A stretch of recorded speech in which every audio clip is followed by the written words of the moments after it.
Hello children, welcome to Let's Learn Primary Basics. प्यारे बच्चों, आज इस वीडियो में हम हिंदी भाषा में प्रयोग होने वाले अनुस्वार के बारे में जानेंगे। आइए शुरू करते हैं। अनुस्वार दो शब्दों से मिलकर बना है, अनु और स्वर, यानी स्वर के बाद आने वाले व्यंजन को अनुस्वार कहते हैं। जैसे अगर हम हंस का वर्ण विच्छेद करेंगे तो आप देखेंगे अ के बाद न की आवाज़ आ रही है और यही न अनुस्वार के रूप में प्रयोग होता है। यदि हम ठंड शब्द का वर्ण विच्छेद करेंगे तो आप देखेंगे अ के बाद ण की आवाज़ आ रही है और ये जो ण की आवाज़ है इसे हम अनुस्वार के रूप में प्रयोग करेंगे। अनुस्वार का उच्चारण करते समय अनुस्वार की ध्वनि नाक से निकलती है और अनुस्वार को दर्शाने के लिए बिंदु का प्रयोग किया जाता है, जैसे अंदर, बंद, गंगा, पंच, चंद्रमा आदि। आइए अब अनुस्वार के प्रयोग के बारे में जानते हैं।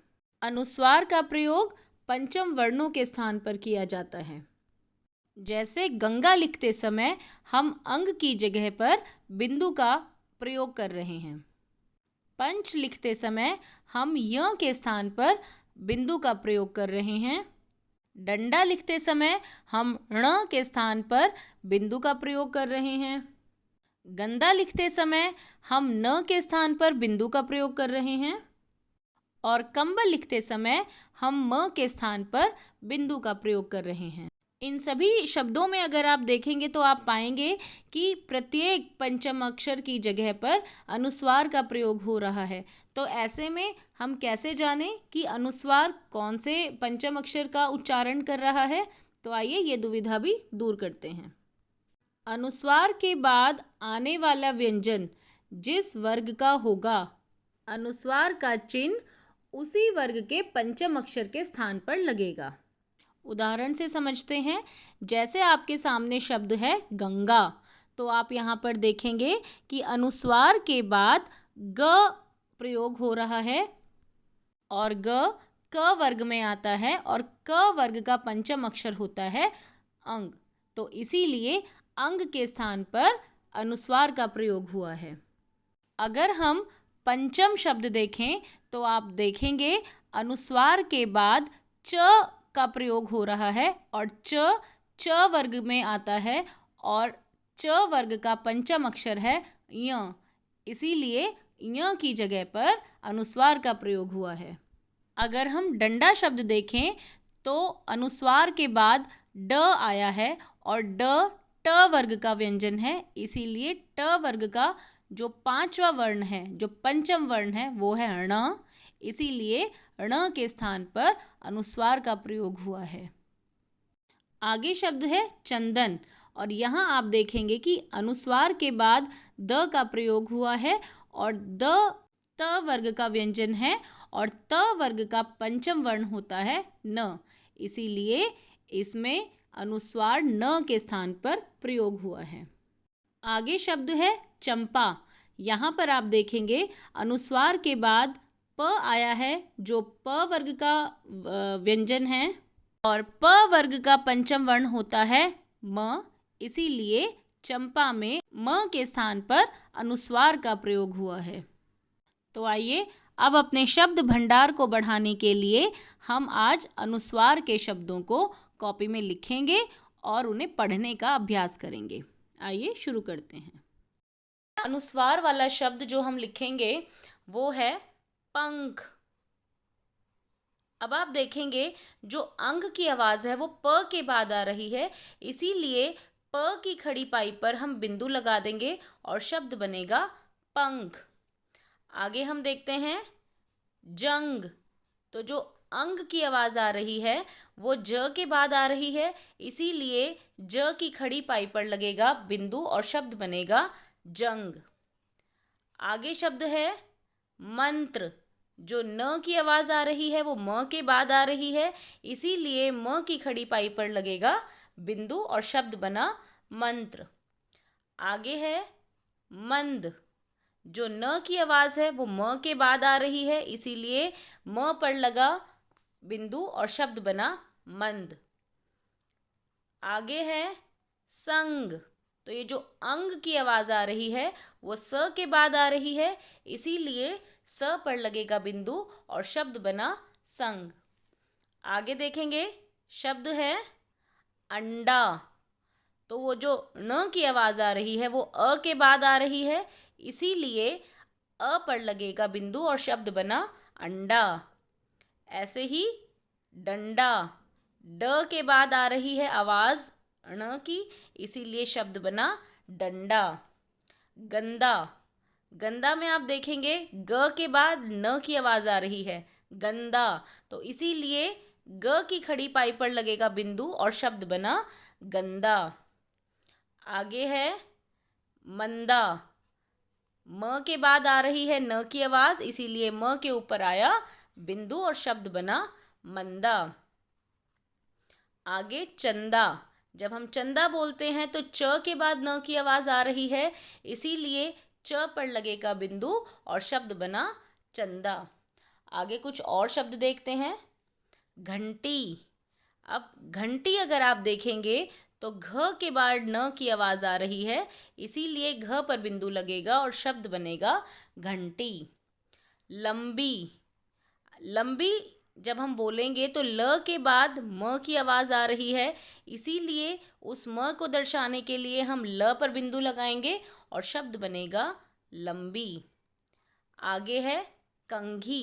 जो अंग की आवाज़ आ रही है वो क के बाद आ रही है, इसीलिए क पर लगेगा बिंदु और शब्द बना कंघी। आगे है गेंद। गेंद बोलते समय एक ही मात्रा के बाद बिंदु आ रहा है, इसीलिए यहाँ पर हम बिंदु लगाएंगे और शब्द बनेगा गेंद। आगे शब्द है जिंदा।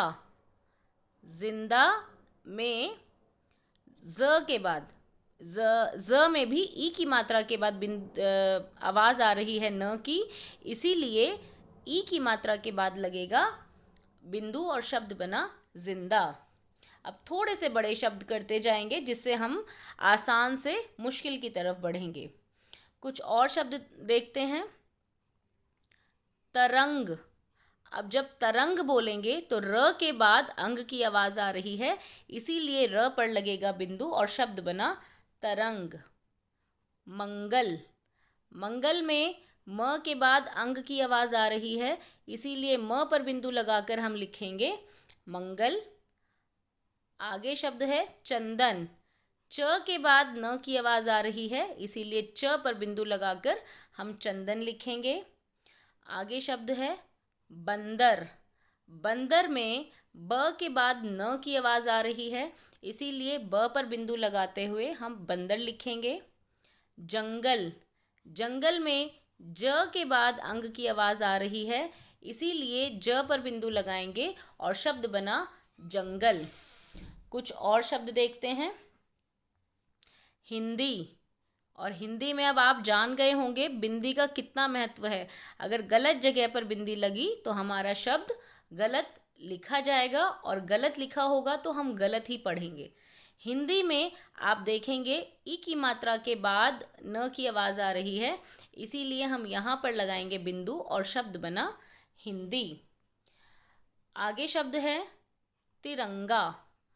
ति र के बाद अंग की आवाज़, तो इसीलिए र पर बिंदी और बाद में तिरंगा, ये शब्द बना तिरंगा।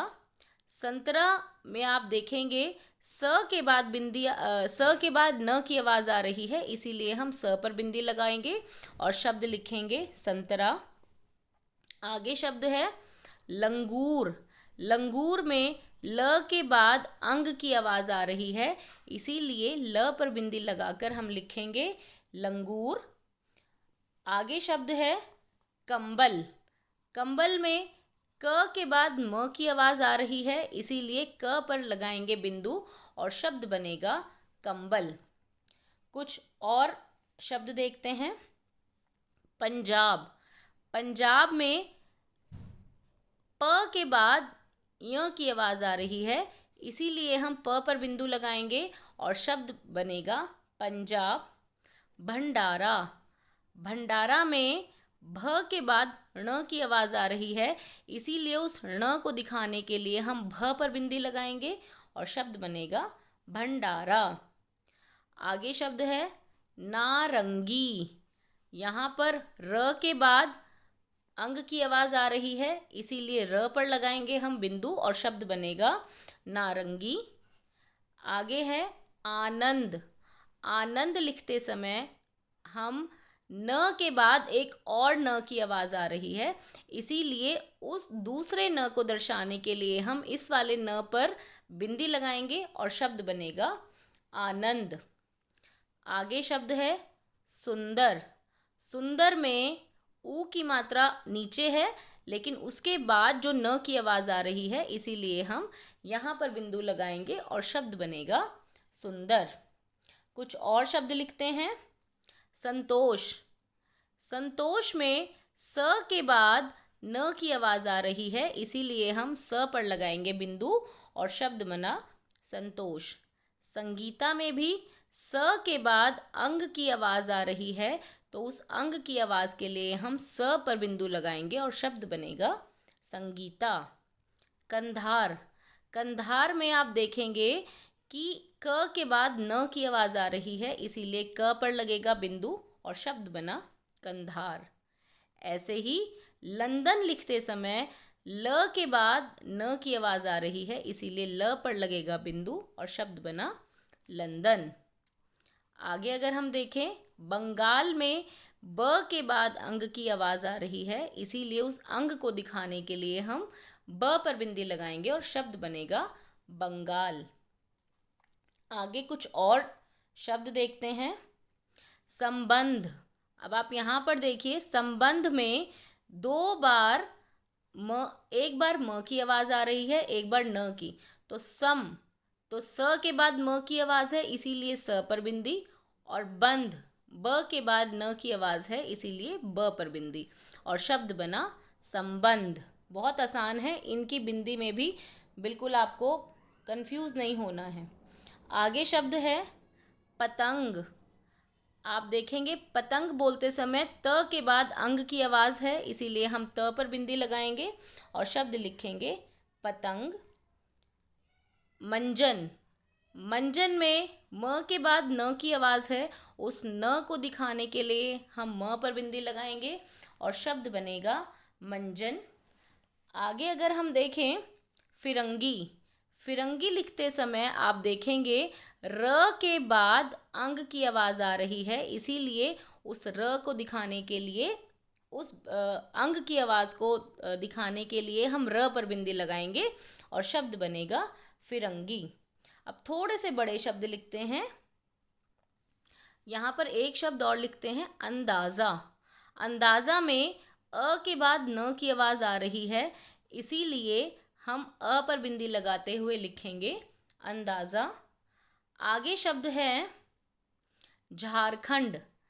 झारखंड जब हम बोलेंगे तो ख के बाद ण की आवाज़ है, और उस ण की आवाज़ को दर्शाने के लिए हम ख पर बिंदी लगाएंगे और शब्द बनेगा झारखंड। आगे शब्द है मनोरंजन। मनोरंजन में र के बाद न की आवाज़ है, इसीलिए र पर बिंदी लगाते हुए हम लिखेंगे मनोरंजन। शब्द बड़ा है लेकिन मुश्किल बिल्कुल नहीं है। आगे शब्द है भयंकर। भयंकर से घबराने की बिल्कुल ज़रूरत नहीं है, क्योंकि य के बाद अंग की आवाज़ आ रही है, इसीलिए य पर बिंदी लगाएंगे और शब्द बनेगा भयंकर। और साल का आखिरी महीना होता है दिसंबर, और इस दिसंबर में आप देखेंगे स के बाद म की आवाज़ आ रही है, इसीलिए हम स पर बिंदी लगाते हुए लिखेंगे दिसंबर। तो आज आपने देखा हमने कितने सारे अनुस्वार के शब्दों को लिखा है और हर शब्द को मैंने आपको समझाते हुए लिखा है। तो इसीलिए आप भी ध्यान से लिखने की प्रैक्टिस कीजिए और इन्हें पढ़िए बार बार, ताकि आपको आगे अनुस्वार लिखते समय गलतियाँ कम से कम हो और ना भी हों, अगर आप बिल्कुल ध्यान से देखेंगे। तो अगर आपको अनुस्वार का प्रयोग समझ आया होगा तो प्लीज़ लाइक कीजिए, शेयर कीजिए, चैनल पर नए हैं तो सब्सक्राइब कीजिए। क्योंकि ऐसी बहुत सारी ज्ञानवर्धक वीडियोस हमारे चैनल पर हैं जिससे आप फ़ायदा उठा सकते हैं। तो till the next video, keep learning, stay healthy and bye bye.